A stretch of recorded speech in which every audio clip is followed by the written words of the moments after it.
Hi guys! So, we just got home from church and may mga binili lang tayo sa Watsons kasi kailangan na natin mag-restock for our body and skin essentials. So, let's do a Watsons haul! For our first bag, I have here Shada! Sobrang hilig ko sa mga hand soap. So, sumakto, naka-buy one take one sila.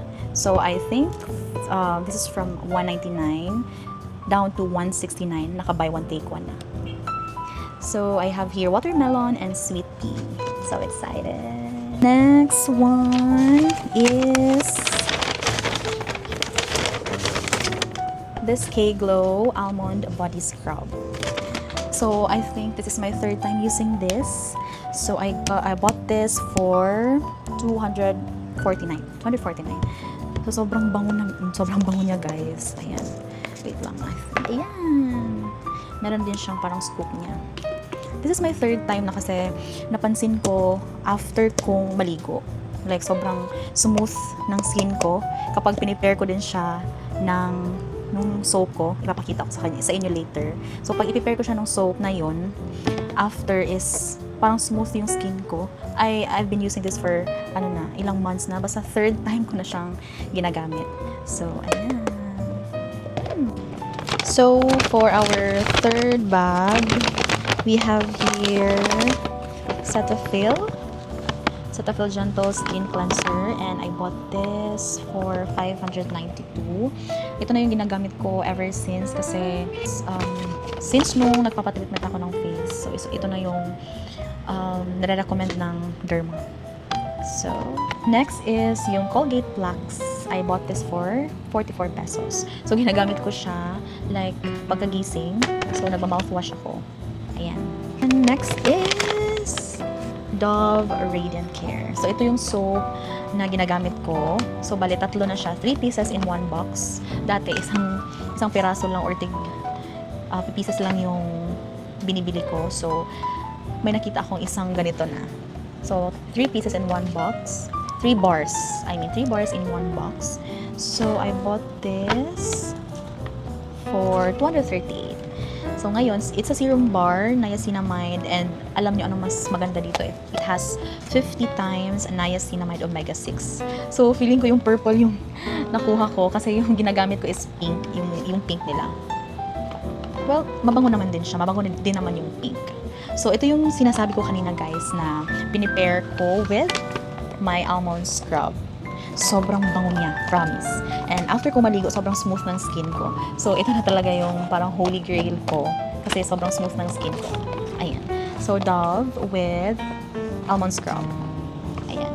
So, natry ko na yung pink. Ngayon yung purple naman. And I have here Vaseline.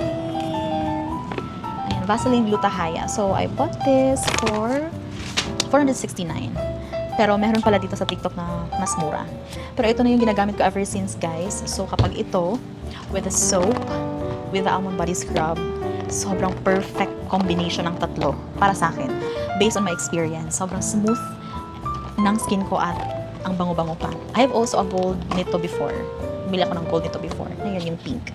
So, for our last bag, I have here Garnier Micellar Cleansing Water. Ito din yung in-advise sa akin ng derma. So, ito for my cleanser and then ito for cleansing water din. So, ito. Kasi mild lang to siya both. Ayan. So, for my Garnier Micellar Cleansing Water, it's 400 ml. So, sobrang tagal na yung maubos sa akin. And then, I bought this for $389, I believe. Next one is ito. Sunflower Premium Beauty Oil. Matagal na akong hindi gumagamit nito. Ngayon na lang ulit kasi may nakita ko. I heard na kapag ginagamit ito siya first before lotion. So, sobrang nakakaano din sa skin natin. Nakaka-smooth. And it lightens dark spots, underarms, and more. So, itatry ko siya ulit. And I will give review next time. Pero ang ganda niya sa skin. Ang dami yung nagsasabi. Ang ganda niya sa skin. It's from Human Nature. Human Nature, I bought this for, I think, $180. Yeah, $180 for 50 ml. So, itatry ko siya first bago mag-lotion. Ayan. So, pwede nyo siyang gamitin daw sa underarms, sa mga dark spots nyo. Ayan. For my last one, lip balm from Apollio. Ayan, lip balm.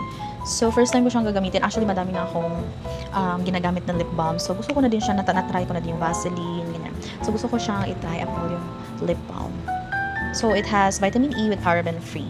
So, I bought this for only 72 pesos. Ayan guys, so we're done with our Watson's haul for today. So, if you guys have any recos, so we can try it next time. So, please let me know. You can comment. So, I hope you enjoy watching this video and see you in my next one. Bye! Sunshine! Say hi! Thank you!